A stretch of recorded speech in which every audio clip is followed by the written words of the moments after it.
Hi everyone, welcome my YouTube channel impact computer centre. आप सभी का इम्पैक्ट कंप्यूटर सेंटर के यूट्यूब चैनल में आप सभी का स्वागत करता हूँ। आशा करता हूँ कि आप लोग ठीक होंगे।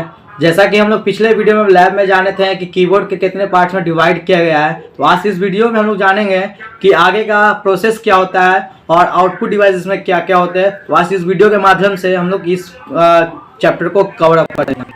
तो इस चैप्टर में हम लोग पहला जो हम लोग पीछे पढ़े थे इनपुट डिवाइस होता है क्या है, तो इसमें हम लोग उसके बाद आपका है प्रोसेस क्या होता है और उसका डिवाइस के बारे में बतलाया गया है। फिर उसको हम लोग जानेंगे कि सीपीयू के अंदर आपके कौन कौन पार्ट्स होते हैं और आउटपुट डिवाइस के बारे में जानेंगे कौन कौन हमारा आउटपुट डिवाइस में होता है। तो पहला हम लोग प्रोसेसर जानते हैं। प्रोसेसर होता है क्या?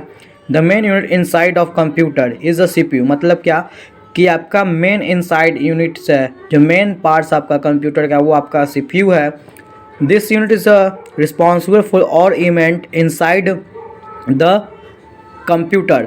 मतलब क्या कि आपका सीपीयू है जो रिस्पॉन्स लेता है कि आपको और इवेंट्स, मतलब कंप्यूटर में जितने भी हम लोग वर्क करते हैं उसको कराने का काम जो हमारा करता है सीपीयू करता है। It is a control all internal and external device. मतलब कि कंप्यूटर का या अंदर का पार्ट्स हो या बाहर का पार्ट्स हो, सभी को कंट्रोल करने का काम जो करता है हमारा सीपीयू करता है। इसी के लिए हम लोग सीपीयू को प्रोसेसर बोलते हैं और साथ साथ इसे हम लोग कंप्यूटर का मस्तिष्क बोलते हैं, मतलब ब्रेन ऑफ कंप्यूटर। तो उसी में आपका जो है प्रोसेसर का नाम बतलाया गया है कि प्रोसेसर का नाम में कौन कौन प्रोसेसर होता है। तो पेटीएम 3, पेटीएम 4, कोर 2 और डुअल कोर, ये सब आपका जो है पुराना वर्जन हो गया। अभी लेटेस्ट वर्जन हम लोग यूज़ जो कर रहे हैं i3, i4 या i5, अभी हम लोग जो है लेटेस्ट वर्जन यूज़ कर रहे हैं। ठीक है। अब उसके बाद हम लोग का है इंटरनल कंपोनेंट ऑफ सीपीयू। मतलब सीपीयू के अंदर कौन कौन पार्ट्स होते हैं। तो पहला आपका मदरबोर्ड है, जो मेन सर्किट बोर्ड होता है जो आपके सीपीयू के अंदर देखने को मिलेगा। इसी डिवाइस के थ्रू हम लोग कुछ भी वर्क कर पाते हैं। ये किट आपका रहता है तभी हम लोग इसका काम हम लोग कर पाते हैं, या वो प्रोसेसिंग लगाने का काम हो या इनपुट देने का काम हो या आपका आउटपुट देता हो। तो यही बोर्ड जो आपका रिस्पॉन्स उठाता है कि आपको क्या वर्क करना है। फिर उसके बाद आपका नेटवर्क कार्ड है। नेटवर्क कार्ड का काम क्या होता है कि आप मान लीजिए वाईफाई चला रहे हैं या इंटरनेट हम लोग डिवाइस कनेक्टिंग ले रहे हैं, तो इसका काम क्या होगा कि आपको इंटरनेट चलाने में कोई प्रॉब्लम नहीं होगा। अगर नेटवर्क कार्ड आपका रहा तभी आपका जो है नेट चलेगा, अगर नेटवर्क कार्ड आपका नहीं है नेट नहीं चलेगा। फिर आप उसके बाद आपका CMOS बैटरी है। इसका काम क्या होता है कि आपको कंप्यूटर में डेट एंड टाइम को मेजरमेंट करने का काम करता है और साथ साथ आपको कंप्यूटर में अगर शटडाउन हम लोग करते हैं तो कुछ टाइम ये इलेक्ट्रिसिटी को प्रोवाइड करता है। फिर उसके बाद आपका कूलिंग फ़ैन है। कूलिंग फ़ैन का काम क्या होता है कि आपके प्रोसेसर के ऊपर ये लगा रहता है, जो वो प्रोसेसर को हीट करने के बाद उसको कूल करता है। ये फ़ैन हम लोग लाभ ये है कि कुछ भी डिवाइस हम लोग देखने को मिलता होगा, या इंडक्शन गैस हो या मिक्सर ग्राइंडर हो, बहुत सारे ऐसे इलेक्ट्रॉनिक डिवाइस है जिसमें आपको जो है कूलिंग फ़ैन मिलेगा। और इस कूलिंग फ़ैन का काम क्या होता है कि आपके डिवाइस जो आपका हीट कर रहा है उसको कूल करने का काम करता है। फिर उसके बाद आपका SMPS है। इसका फुल फॉर्म होता है पावर सप्लाई यूनिट। इसका वर्क क्या होता है कि जितना इलेक्ट्रिसिटी सीपीयू को चाहिए, जितना वोल्टेज चाहिए उसको ये प्रोवाइड करता है। मतलब ये हाई वोल्टेज को जाने से रोकता है और जितना कैपेसिटी चाहिए सीपीयू को ऑन होने के लिए उतना इलेक्ट्रिसिटी को ही ये प्रोवाइड करता है। फिर उसके बाद आपका मेमोरी स्लॉट है। मेमोरी स्लॉट का काम क्या होता है कि आपका जहाँ हम लोग रैम जहाँ लगाते हैं उस स्लॉट को, एरिया को हम लोग बोलते हैं मेमोरी स्लॉट, क्योंकि वहीं पर हम लोग जो है रैम लगाने का काम करते हैं। हम लोग मोबाइल में भी मेमोरी लगाते हैं या सिम लगाते हैं तो उस एरिया को हम लोग बोलते हैं, क्या बोलते हैं, मेमोरी कार्ड का लगाते हैं जहाँ, उसको बोलते हैं मेमोरी स्लॉट बोलते हैं। जहाँ सिम लगाते हैं मोबाइल में तो उसको हम लोग बोलते हैं सिम स्लॉट बोलते हैं। उसी तरह कंप्यूटर में आपका भी मेमोरी स्लॉट होता है जो आपको रैम लगाने का काम करता है।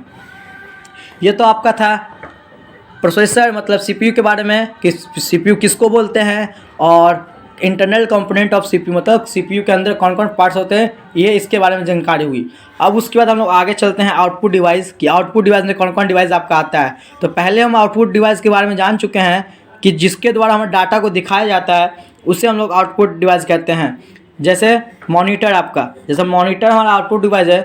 जैसे हम लोग कुछ भी टाइपिंग करते हैं या कुछ भी वर्क करते हैं, आप मॉनिटर आपका है तो आप हम लोग देख पाते हैं। इमेजिन कीजिए हम लोग मॉनिटर हटा दें, हम लोग वर्क कर रहे हैं तो हम लोग को कुछ पता नहीं चलेगा कि आप क्या टाइपिंग कर रहे हैं या कुछ क्या आप डिजाइनिंग कर रहे हैं, क्या आप वर्क कर रहे हैं। इसी के लिए आपका मॉनिटर जो है आपका है आउटपुट डिवाइस है। फिर उसके बाद आपका प्रिंटर है, प्रिंटर भी आपका जो है आउटपुट डिवाइस है, जिसके मदद से हम लोग कुछ भी डॉक्यूमेंट को प्रिंट कर सकते हैं। अगर प्रिंटर अगर हम लोग के पास अगर नहीं रहता है तो हम लोग कुछ भी प्रिंट आउट नहीं निकाल पा सकते हैं। इसी के लिए हम लोग प्रिंटर को भी आउटपुट डिवाइस में हम लोग बोलते हैं। और इसमें आपका प्रिंटर का टाइप्स भी है, जैसे इंकजेट, लेज़र जेट। तो ये सब आपका प्रिंटर का टाइप्स है। जो लेटेस्ट हम लोग लेज़र जो है यूज़ करते हैं और इंकजेट भी यूज़ करते हैं, और प्रो डॉट आपका पहले का है जो पहले के सिस्टम में यूज़ होता था।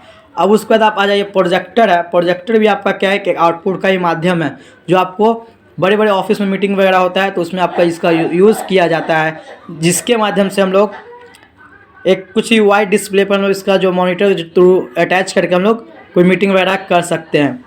फिर उसके बाद आपका स्पीकर है। स्पीकर क्या हो गया, आपका आउटपुट डिवाइस हो गया, जिसके माध्यम से हम लोग कुछ भी ऑडियो सुन पाते हैं, या मूवी देख रहे हैं तो मूवी का ऑडियो सुन पाते हैं, या सॉन्ग सुन रहे हैं तो सॉन्ग का आवाज़ सुन पाते हैं। तो इसीलिए आपका जितने भी डिवाइस है आपका जो है आउटपुट डिवाइस में है। अब उसके बाद आपका मॉनिटर में आपका आ गया कि मॉनिटर कितने टाइप्स का होते हैं। जैसे हम लोग टेलीविज़न जिस तरह का आया हम लोग का 3 टाइप्स का, ब्लैक एंड वाइट टीवी आया, पहले ग्लेक्स के मॉनिटर आया, टीवी आया, फिर कलर टीवी आया। उसी तरह से आपका मॉनिटर भी आया। तो पहले आपका जो था ब्लैक एंड वाइट मॉनिटर आया, फिर ग्लेस के मॉनिटर आया, फिर कलर मॉनिटर आया। उसी तरह आपका कलर टीवी में भी आपका 3 तरह का आता है, CRT मॉनिटर, TFT मॉनिटर। ये आपका पहले के कंप्यूटर में हम लोग यूज़ करते थे, ये दोनों आपका पहले के कंप्यूटर में यूज़ होता था। अब हम लोग को लेटेस्ट जो यूज़ हम लोग कर रहे हैं LCD नहीं तो LED मॉनिटर। तो आज का वीडियो हम लोग यहीं तक रहने देते हैं। जैसा इस चैप्टर में ओपन है उसके बाद हम लोग आगे जो लैब में जानेंगे कि आपको हम लोग कोशिश करेंगे कि मदरबोर्ड वगैरह का लैब के थ्रू आपको बताऊं। तो आज का वीडियो आप लोगों को कैसा लगा कमेंट सेक्शन में बताएं, और हमारे वीडियो को शेयर करें, सब्सक्राइब करें। धन्यवाद।